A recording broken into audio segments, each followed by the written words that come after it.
You would notice if something was off, wouldn't you? But my brother, who does nothing, tells me not to interfere. They say siblings are different, but how can I stay silent when our dear mother isn't herself? Mike tells me to stop meddling, claiming I only send $100 a month. Families come in all shapes and sizes.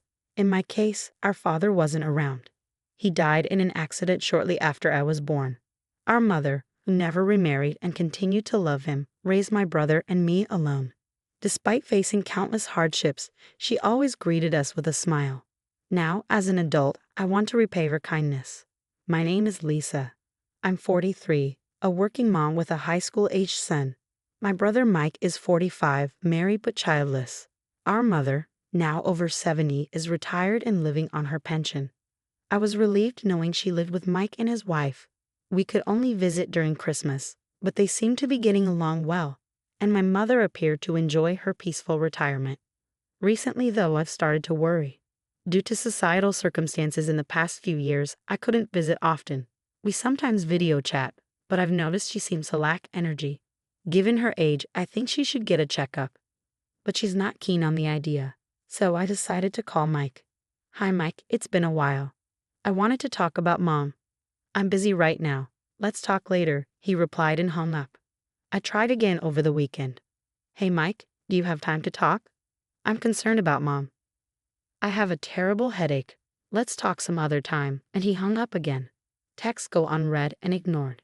If this keeps up, even I will lose my patience. If he's busy or not feeling well, he could call back when he's free, right?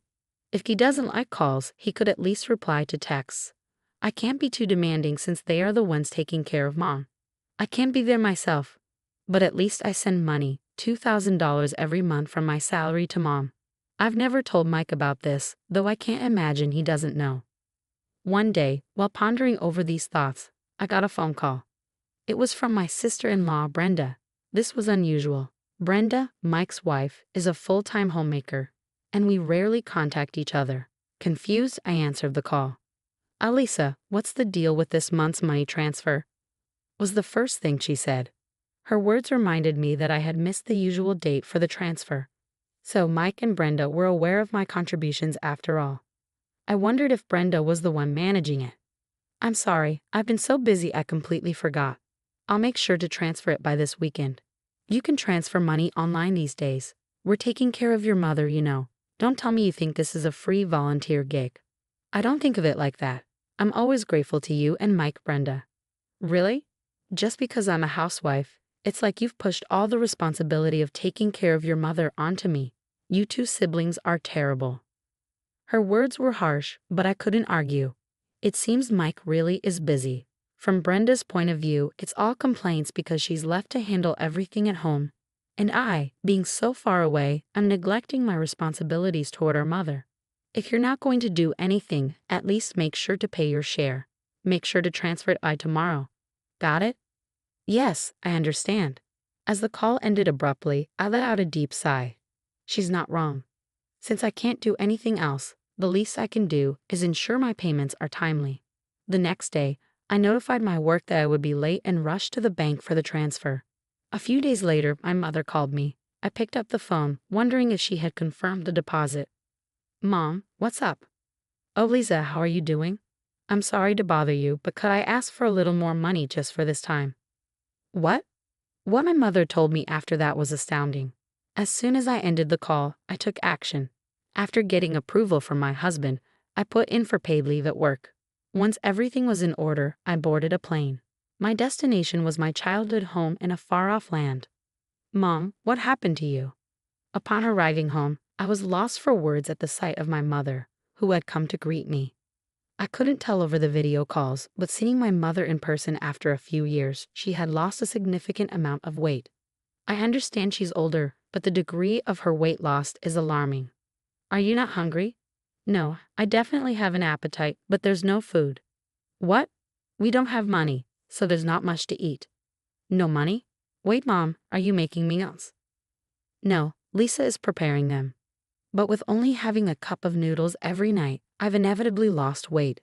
What about Lisa? Does she also live with such a diet?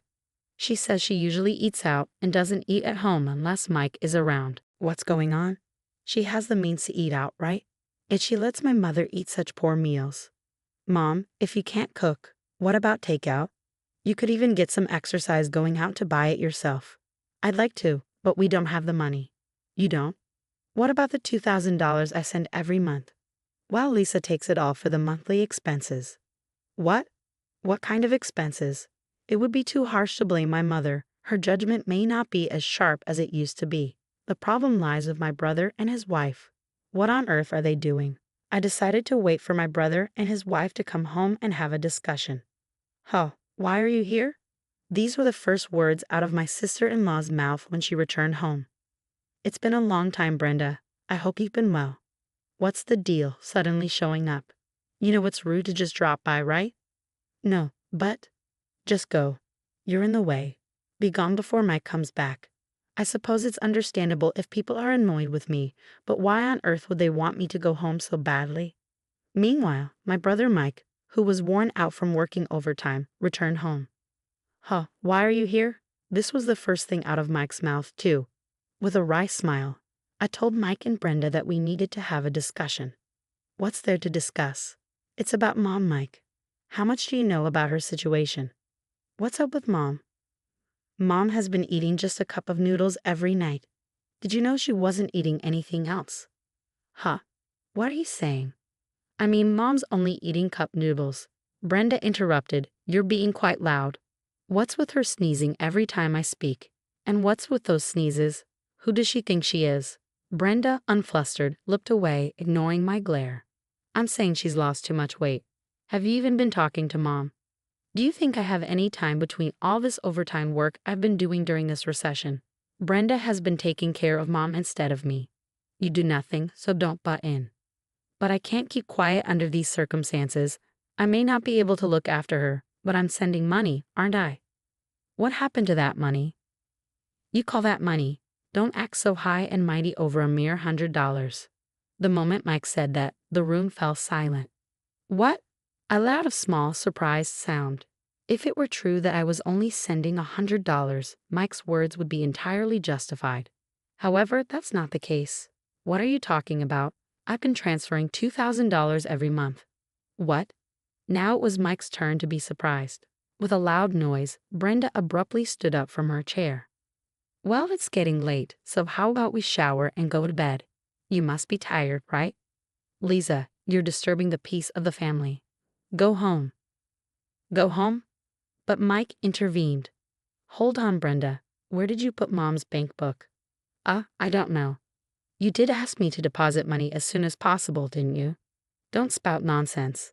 Lisa, Brenda, standing her ground against my mom and me, let out a small gasp when Mike called her name in a low voice. Mike is scary when he gets angry. That's a well-known fact in our house. But he only ever gets mad for good reason. He seemed genuinely angry now, having finally seen the situation for what it was. Where is Mom's bank book? Where is it? Wait, here it is. As Mike roared with anger, Brenda hurriedly brought out Mom's bank book. Seeing it, Mike was left speechless. Bam, she's been withdrawing $2,000 every month for years. Mike, you really didn't know? Yeah, Brenda told me she was only taking out $100 every month, and I believed her. What a mess. Such a misunderstanding. But the real problem is the person who caused this misunderstanding. Brenda, what did you do with the $1,900 from the money Lisa sends Mom after deducting the $100? It has just gone missing. What can you do about it? How does it just disappear? That's ridiculous. Well, it vanishes quickly if you gamble. There's nothing odd about that. What'd you just say? Gamble. Shake it off like you're cold and money will. What the heck are you saying? Lisa mentioned earlier that Mom only has a cup of noodles every day, so were you going to the casino during the day? Sometimes. How often is sometimes? I go to the casino from Monday to Friday and buy tickets online on weekends. That's every damn day. I'm astounded. No wonder the money we sent her disappears in a flash. In fact, she might have used up all the money Mike earned, excluding utilities and other necessary expenses. It turns out she didn't just squander Mike's earnings and my contributions, but even more. After summoning Brenda's parents, a unanimous decision was made to divorce. Excluding Brenda, Mike wanted a divorce. No, Brenda was crying out, but after being severely reprimanded by her parents, she finally quieted down. Mike agreed not to demand alimony but rather promised to return the exact amount that I had been funding to my mother. Of course, a lawyer was present and documents were created. Brenda's parents apologized and agreed to pay everything in a lump sum, including the alimony. According to Mike, Brenda returned home afterward and is living under the strict supervision of her parents.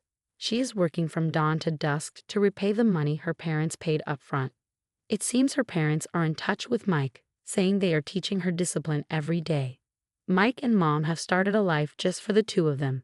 My husband and I moved when our son started living alone for college to a location halfway between my parents' house and my husband's in Ohio. It was fortunate that both my husband and I were transferred to branches of our companies located there. I have even reduced my workload and started to support Mike and Mom's life. Although Mike is not good at cooking, he has been skipping work to deliver lunch to Mom. Mom's face has returned to its former plump and kind expression, which is a relief. With that in mind, I go to see my mother today. Mom, please live a long and healthy life.